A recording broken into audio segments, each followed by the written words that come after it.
Our opening words this morning come from Monica Jacobson Tennyson, "The Heart of Our Faith." What is it that calls you here, that calls you onward, that calls you inward, that leads you homeward? What is it that gives you the power to make that change, to ask that question, to take that journey? What is it that says you have done well, that asks you to learn more, that brings you to stillness, that holds you up in hard times? It is relationship, the beating heart of our faith. It begins when we share this hour, our truths, this air, our hearts. Come, let us worship together.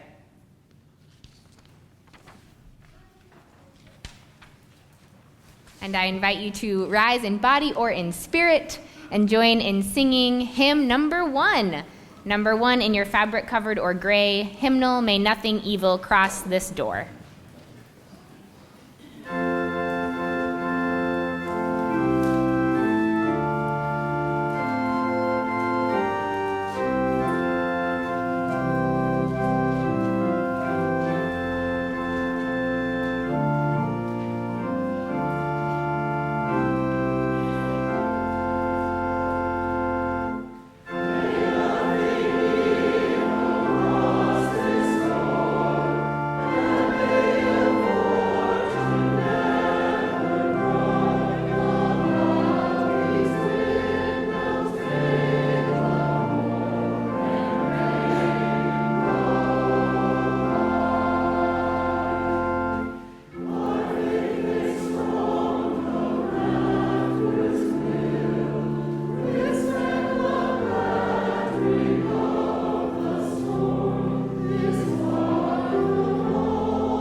You may be seated. Good morning. Good morning. It sounds so good when the choir is here. It's just lush.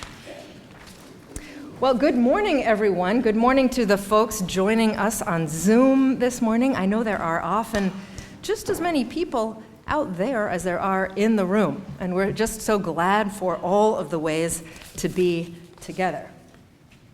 I'm propping this because this darn pulpit has wobbled for weeks. There we go. We welcome you just as you are.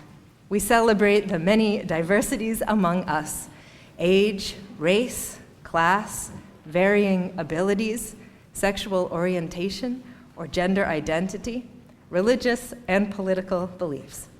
We are a Unitarian Universalist congregation, which means we are united by shared values rather than creed: respect, compassion, a questioning mind, and a community spirit. This is how we aspire to live our faith. Following the service, we invite everyone to join us for Community Hour, which you can smell cooking already. That is baked potatoes for you to purchase. They are put on by our partner church committee. They'll be for sale this week and next week. A mere $5 can get you a tasty, yummy lunch, after which you can, at 11:15, go up to the Environmental Justice Committee sharing a climate cafe. Grab your coffee, a baked potato. Bob Dorer and Dan Bostwick will share an interesting graphic of emissions in Massachusetts compared to the US and the world. And the starting topic will be about Massachusetts' objectives for climate action and how Mass towns and our own community can influence the state legislature. The discussion is intended to be free-flowing, which means we hope you add to it, and it goes 11:15 to noon. If you haven't finished up hanging out at church with your best buds, at 1 o'clock, there's an awesome lyceum. It's a 2-part lyceum. Today is the first one. It's about Ukraine. It starts at 1, and it goes to 2:30. Ukraine 101, Root Causes of the Russian Invasion in Context, Ukraine's History, Culture, and People. Vlad Shapiro, a Ukrainian-American from Kyiv and a Bedford resident, will speak briefly about the root causes and current state of the Russian invasion of Ukraine. He will also provide background on cultural and historical differences between the Ukraine and Russian populations, Ukraine's place in the global economy, as well as key information about Ukrainian culture and traditions. So, whether you're going to the Lyceum or not, if you're hungry after church today, those baked potatoes will be offered during community hour, and all of that donation goes towards Ukrainian relief. You may notice a theme of food in these announcements. Upcoming on Saturday, there is a chili cook-off. It's a long-standing, delicious tradition, right? Jean, Cal, where are you? And Linda, and Jean is over there. This is the yummiest night out of food. It starts at 6:30. There was a typo, it says 5 in the order of service. 6:30, common room.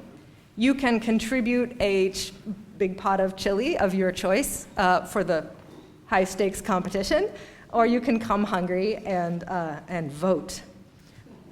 The suggested donation is $10 a person or $25 for a family. It's a fundraiser for our congregation, and we're so grateful if you come, if you eat a lot, and if you enjoy yourself. This Saturday, it's 6:30. Last Sunday, we had a great salon. We're calling these gatherings up in the bacon room there a salon. It was about dealing with conflict. It was great. I counted 38 people there. And we will be having another one coming up on February 12th. From 11:30 to 1, and it will also be with Mech Groot, who we just met last week. No, it's just us. Forget it. Mech Groot was great. She's not reappearing now.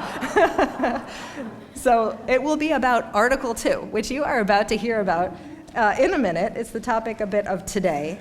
And you'll hear more soon. It's a chance to talk, think, and it's always nice when there is food, so if you're someone who does like to cook soup, let us know, because we're hoping we have a bunch of people to make soup on February 12th, in 2 weeks.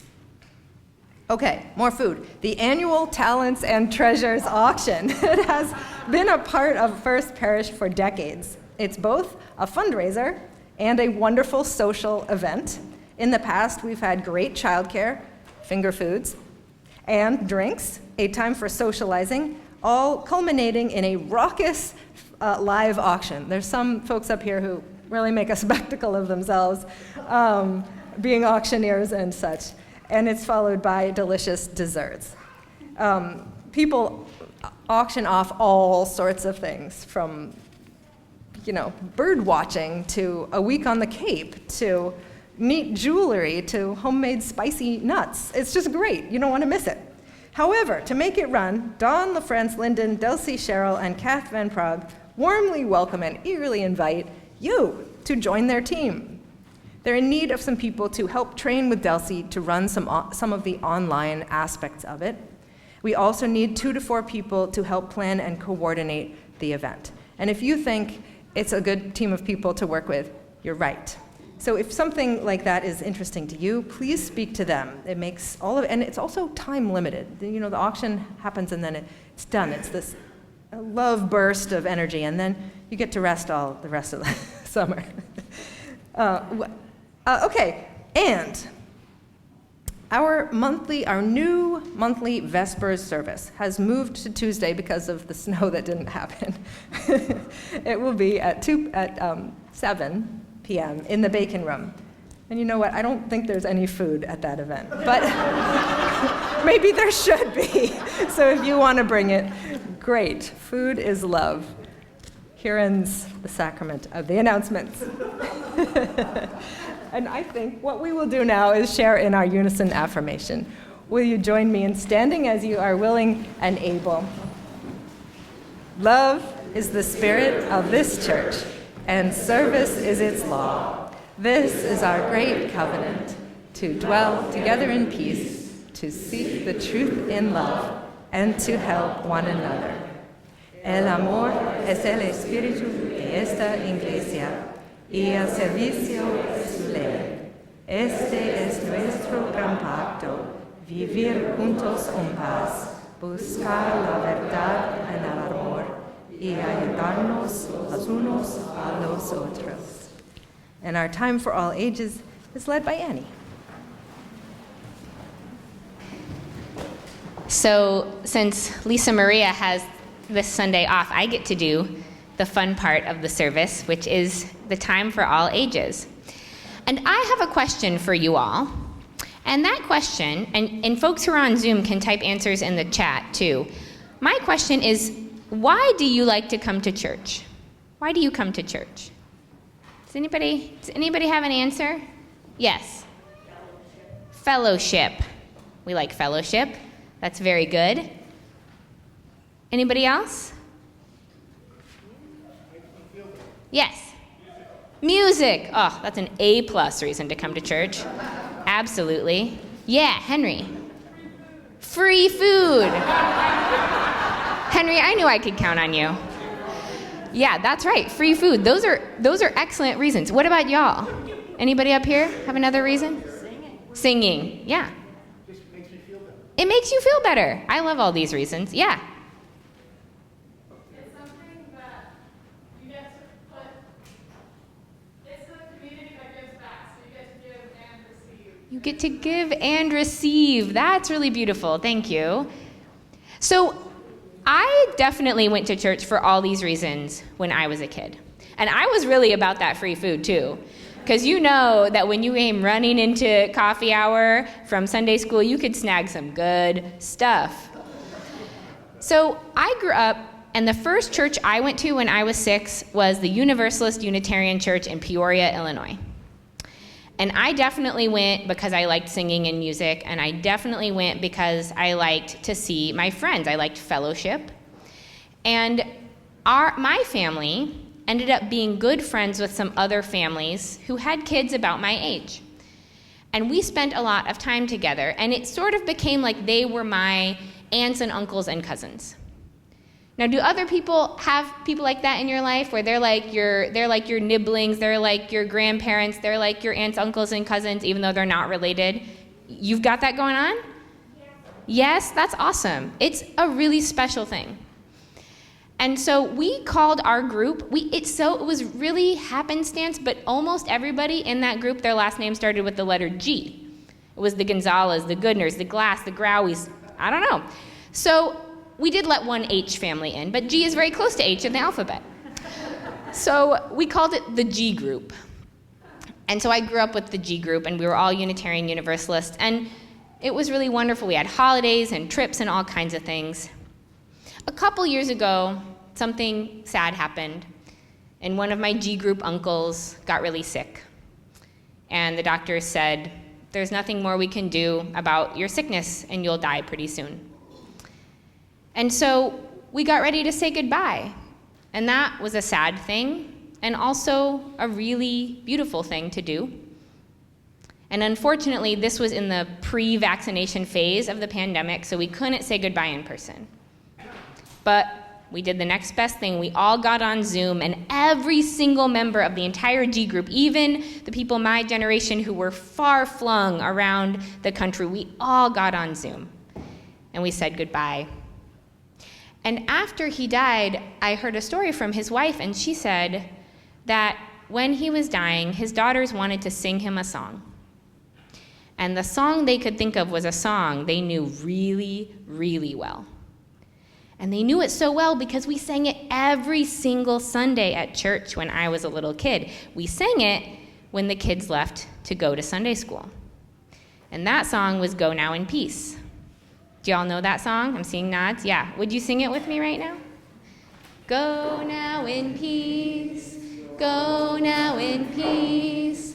May the spirit of love surround you everywhere, everywhere you may go. And those daughters of this man who was dying, they're my age, they hadn't gone to church in a really long time. They didn't really go to church anymore, and a lot of younger adults don't. But they still remembered that song because they grew up Unitarian Universalist. And so one of the other reasons that we might not think of that we go to church is so that we have something to hold on to when hard and sad things happen to us. And you might get something at church now that you might not need for decades. But when you need it, you'll have it because you came to church. So now we're going to sing our kids and youth out to their RE, their faith development experience, and we're going to sing together, once again, Go Now in Peace, this time in a round with a little help from our lovely organist. We'll have part 1, part 2, and part 3. We'll point at you when it's time to come in. Sing it twice through. Teachers and kids, you can go on to your faith development.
Hi, I'm Nancy Daugherty for the Lay Pastoral Care Team, and I'd like to invite people to come up and light a candle of joy or concern. One last candle for those joys and sorrows that remain in our hearts.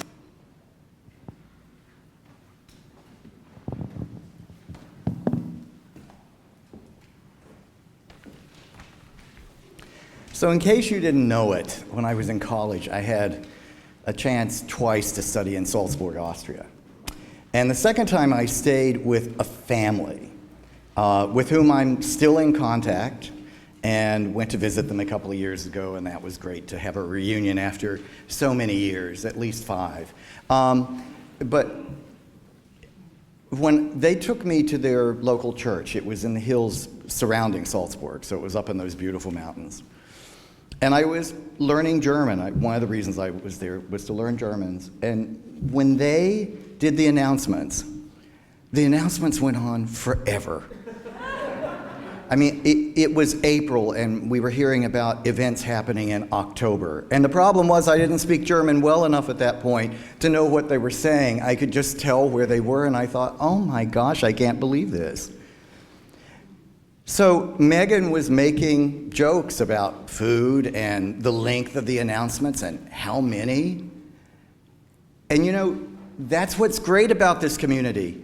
We have announcements. It shows how alive this community is. Now, if you're trying to learn English, I wouldn't want to be sitting through them. But you know, the thing is, it's such a wonderful community, so much to do, so much food to eat, that it just is something we want to keep going. You know, one of the announcements that wasn't made was on the back of your bulletin. We've got a Valentine's concert coming up.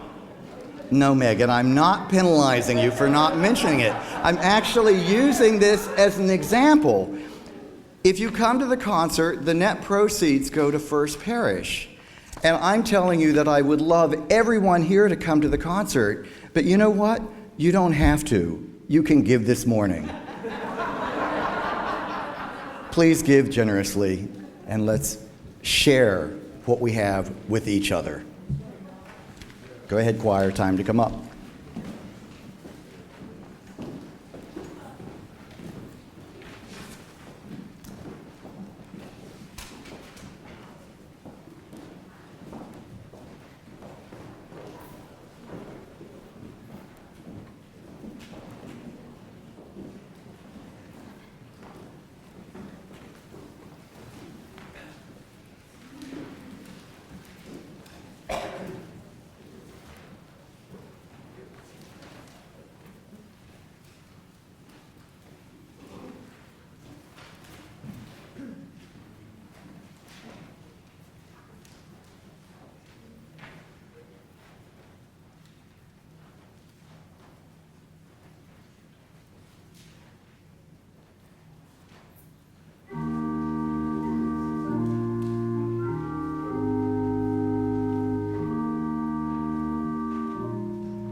I went to church.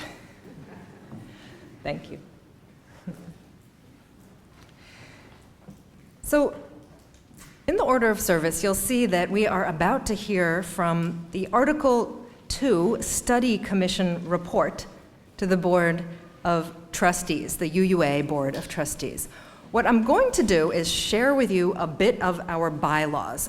And while at first that might make you want to run to the hills, for the hills, I want to give it to you because when we talk about important things, we want access to the original source document.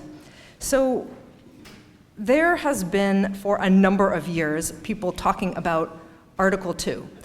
And I just am catching up, admitting I'm catching up.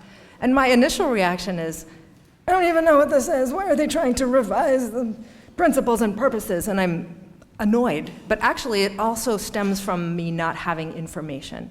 So what I want to give you is the actual bylaws, and then to say what's being talked about, and then you're going to hear a little bit, and then you're going to hear quite a bit more from Annie. But here's the source. So this says, so Article 2, I don't know why it's called Article 2, it's where it is in the bylaws. Article 2 of the UUA bylaws, Principles and Purposes, is the foundation for all of the work of our UUA and its member congregations and covenanted communities. So we're not hierarchical as a church. Our UUA is an association of congregations. It's the covenant to which all of our congregations and covenanted communities pledge themselves when they become a member of our UUA. Our current principles and purposes were last substantially revised in 1985. At General Assembly in 2017, there was discussion of amending those principles and purposes. And these discussions went in a couple different directions. One of them said, let's add an 8th principle. We heard a little bit about that this fall. The 8th principle addresses racism. And there was another idea to amend the first principle, which is about the inherent worth and dignity of every person. And the idea was suggested, what about we say all beings instead of every person? That one didn't get changed yet. It's still being discussed. The 5th principle was the subject of a report in 2009, which dealt with the ways in which GA and other Unitarian Universalist gatherings do and don't embody an inclusive democratic process. And the 7th principle has also been the subject of discussions about possible amendments. So we love politics. We love updating our truth as the seasons unfold. There have been many projects, resolutions, task forces, and other strategies that have come from the board, the Commission on Appraisal, and grassroots groups, which encourage us to look at our principles, purposes, bylaws, and rules. And it's time for us to do a review and make changes so that we are living into the Unitarian Universalism of the future, a Unitarian Universalism that holds us in times of great need and ethical, moral, and spiritual crises. We are in one of those times now.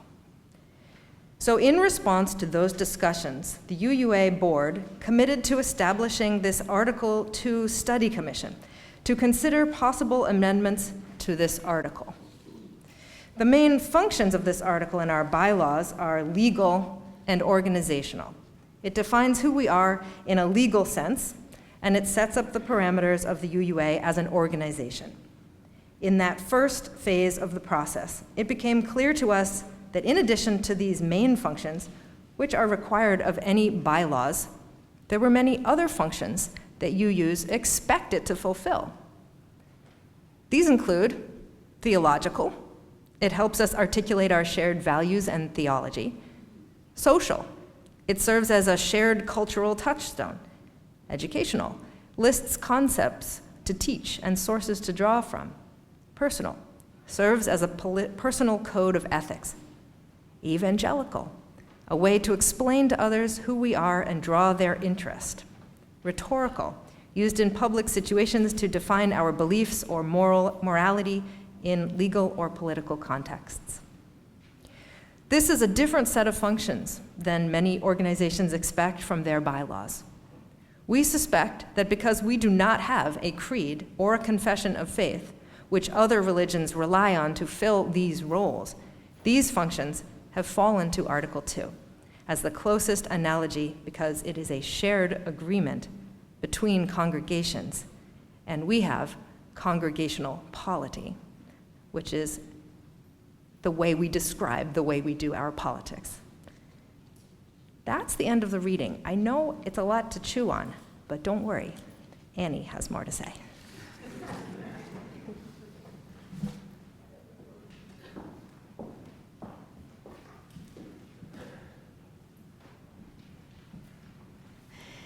Thank you, Megan, for making a complex, dry reading come to life and become meaningful to us. It probably won't surprise you to know that I was not a very typical UU kid. One of my favorite birthday presents for my 18th birthday was a copy of Singing the Living Tradition, our gray hymnal, that my parents wrote a personalized inscription in the front cover. As soon as I was away at college, my first year of college, I got a flaming chalice tattoo on my back. I designed the tattoo. It has a flaming chalice, our Unitarian Universalist symbol, and surrounding it are symbols of 6 major world religions. Because at the time, I thought the most beautiful thing about Unitarian Universalism was our pluralism, the fact that we respect and draw from many different religious traditions. In college, I got involved in and soon was running my UU campus group, as well as biking down to the local Unitarian church, Unity Church Unitarian, in St. Paul, Minnesota. There I got to know the now recently passed Rob Eller-Isaacs and his wife Jan Eller-Isaacs, 2 greats in Unitarian Universalist ministry. I also had a piece of fancy-looking paper that would unroll like a scroll that I kept on my bedroom wall in high school, at boarding school, in college, and in seminary, stuck to my wall with blue ticky-tacky. It was a copy of Article 2 of the Unitarian Universalist Association bylaws, our principles and purposes. It's not that I needed it on my wall. I had the 7 principles memorized. I still have them memorized. We, the Unitarian Universalist congregations, covenant to affirm and promote the inherent worth and dignity of every person, justice, equity, and compassion in human relations, acceptance of one another, and encouragement to spiritual growth in our congregations, a free and responsible search for truth and meaning, the right of conscience and the use of the democratic process in our congregations and in society at large, the goal of world community with peace, liberty, and justice for all, respect for the interdependent web of life, of existence, of which we are all a part. So perhaps it's not surprising to know that when I suddenly became aware that there was a group out there who was rewriting the 7 principles, I was not happy. You can do a lot of things. You can add an 8th principle. We can grow and change. But the 7 principles, they have existed since I was born in 1985. But in all seriousness, they were a major touchstone for me growing up UU in the 90s. I grew up in a conservative part of central Illinois, and a lot of my close friends were very worried about my eternal salvation. They sent me postcards from their Bible camps, urging and pleading that I should give up my soul to Jesus Christ, and they routinely tried to get me to go to their different various churches and convert for the good of my soul. To have those 7 principles, something that I could put on my bedroom wall and say, I believe this, was important to me. But I have to say, when I found myself reacting so strongly to this task force that is revising Article 2, I was a little bit relieved to know that I was reacting like that.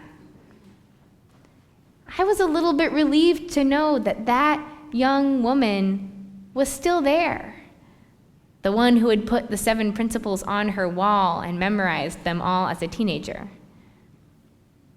Because to be honest, a lot has happened between me and Unitarian Universalism since I was that young woman. My first crisis of faith came when I was in seminary. I went to a Christian seminary, but not because I wanted to. It was because the Unitarian Universalist seminaries did not have the money to offer financial aid, and I needed financial aid. So I went to the school that offered me financial aid, and that was Union Theological Seminary in the city of New York. I went expecting that I would just get through all the Bible stuff I had to get through to get my Master's of Divinity there. Imagine my surprise when learning from these professors who had these fascinating interpretations of these texts that I had never heard of. Well, that was pretty interesting. And then I was learning from the late, great James Cone, a Black liberation theologian who is well known, and he was incredibly compelling. And then I joined the gospel choir because, gosh, they were having fun. And I got to sing in our chapel services on Wednesdays at noon, and you know how important it is to have that singing choir practice, yeah. So I was falling in love with Christianity, and at the same time, I was becoming a lot less optimistic and hopeful in general.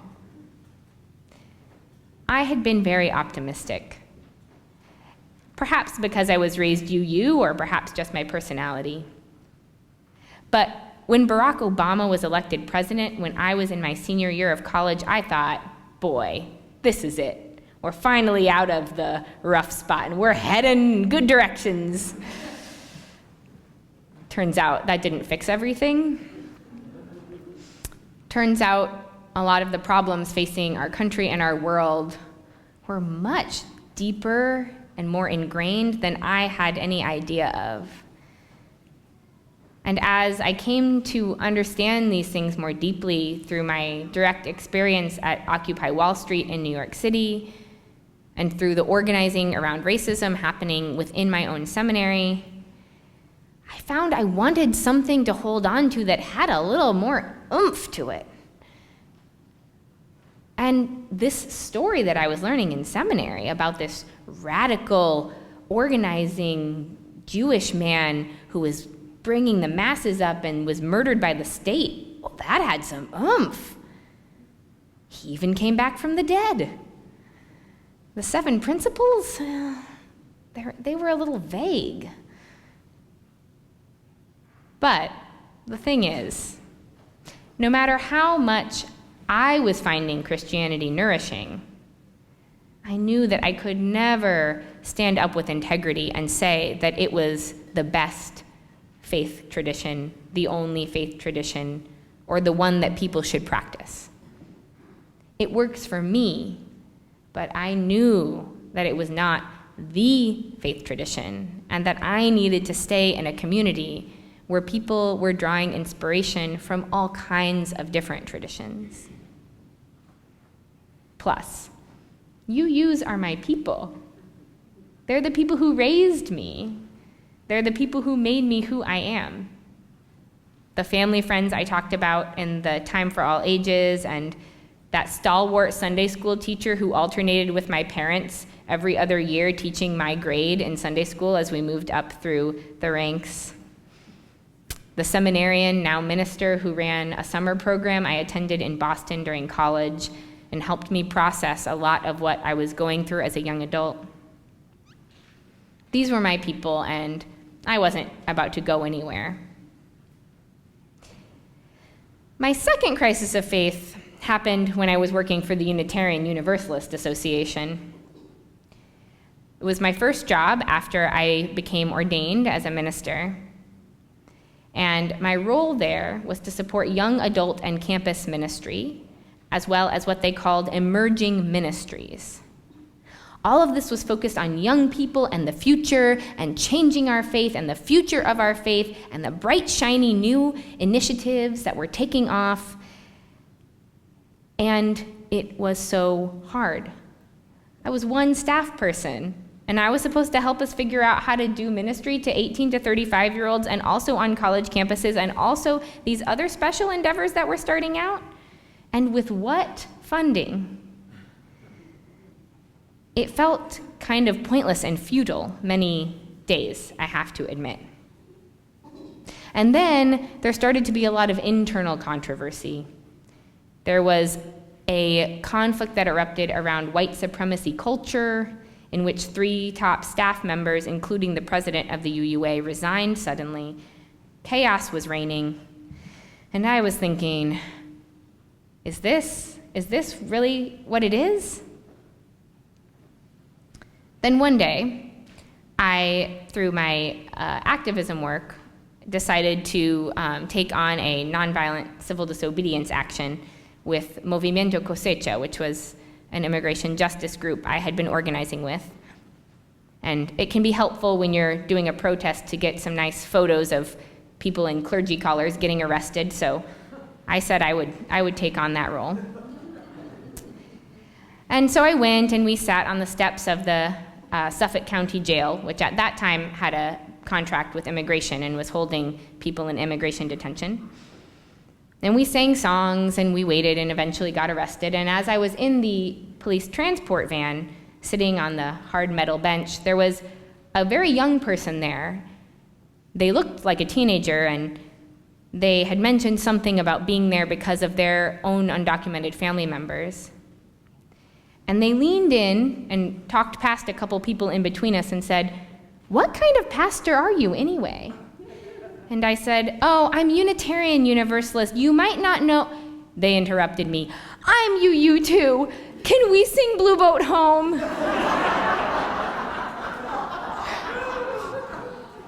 And so that is how I found myself in the back of a police transport vehicle with my arms together with zip ties, waiting for the rest of my comrades to be arrested, singing, "Though below me I feel no motion, standing on these mountains and plains."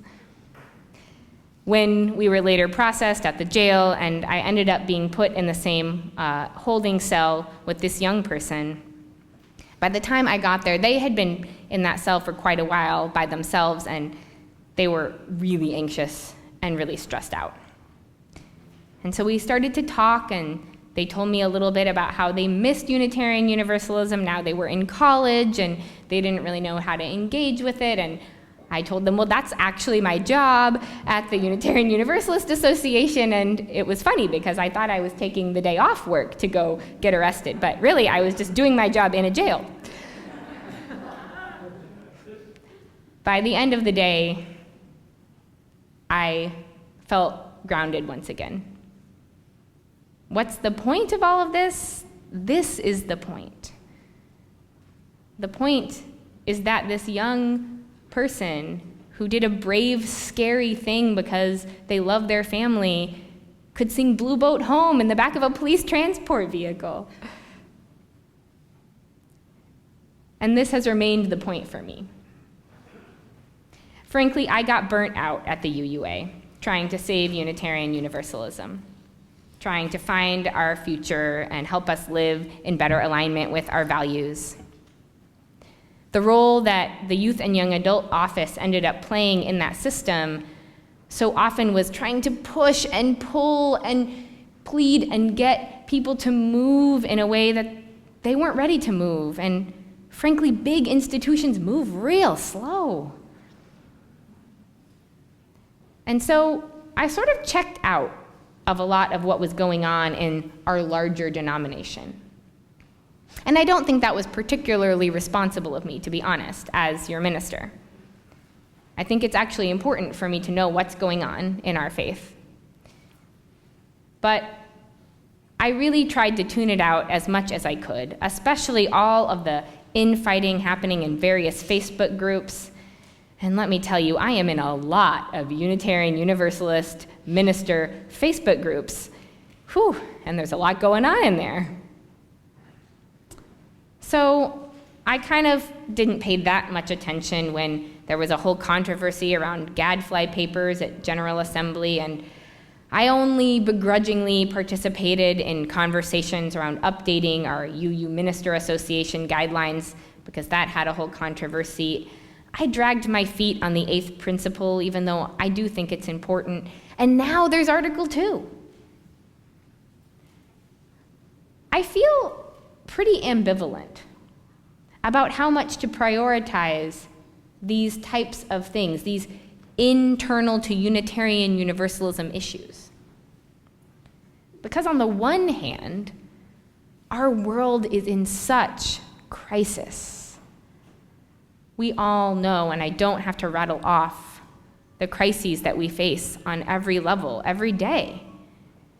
And I'm like, there's wars in Ukraine, and police are still murdering people here in this country, and we're gonna all fight about bylaws? But on the other hand, I know that internal work matters. Internal spiritual work in ourselves matters.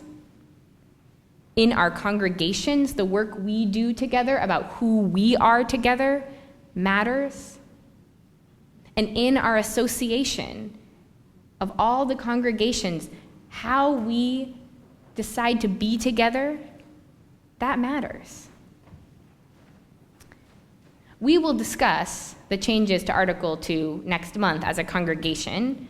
Megan mentioned that in the announcements. There will be an opportunity on February 12th, both in person and on Zoom, to read the new draft that has been proposed. It's quite different. It's very interesting. And to talk about our thoughts and feelings on this draft.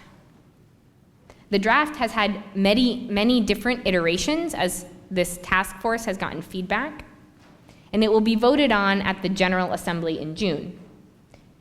It will need a 2/3 majority because it is a change to the bylaws in order to pass. It will happen, or it won't. And I'm sure that in the process, people will say things that are powerful and beautiful about our faith and what it means. And I'm sure people will also say things that are frustrating and absurd. But whatever happens, I'm sticking with my people. The ones who raised me, the ones who ordained me, and you all, because I love you. And the center of our faith is right here.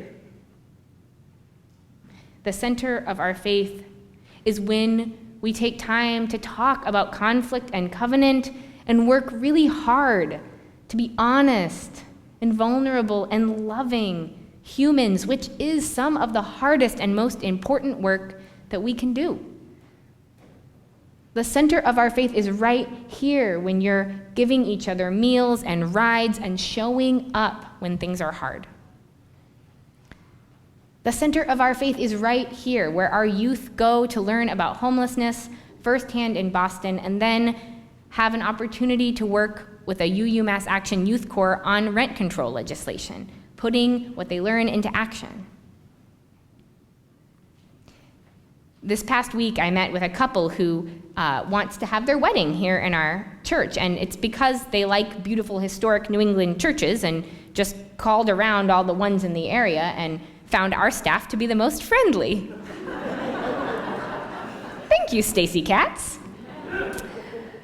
And I was trying to explain a little about Unitarian Universalism to them, and they both had Christian backgrounds, and finally I was like, you do know we're not Christian though, right? Like, I am fine with doing a Christian wedding. I'm personally Christian, but like, we aren't. And they were like, well, there was one thing on your website that really confused us. It said, you have atheists? Yeah, actually, we have a lot of atheists. My dad's a UU atheist. They kind of couldn't imagine it. And our spiritual ancestors could not have imagined it. Those Unitarians and Universalists that came before, those people who founded this church who were not even Unitarian yet, they would not believe what we've done with the place. But fortunately, this is a living tradition, and we will keep changing. And we'll be together. We'll keep practicing this faith so that somebody has a song to sing when their father is dying. so that somebody has a song to sing when they're doing something brave and scary for justice, and so that all of us have something or someone to hold on to when we really need it. The center of our faith is everywhere that is happening. I invite you to rise in body or in spirit to join in our closing hymn, Blue Boat Home, with our wonderful choir who will lead it with us. It's in our teal hymnal.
We will keep finding the center of our faith. We will find it whatever our bylaws say. We will find it at the heart of things, which is relationship. Keep making it happen.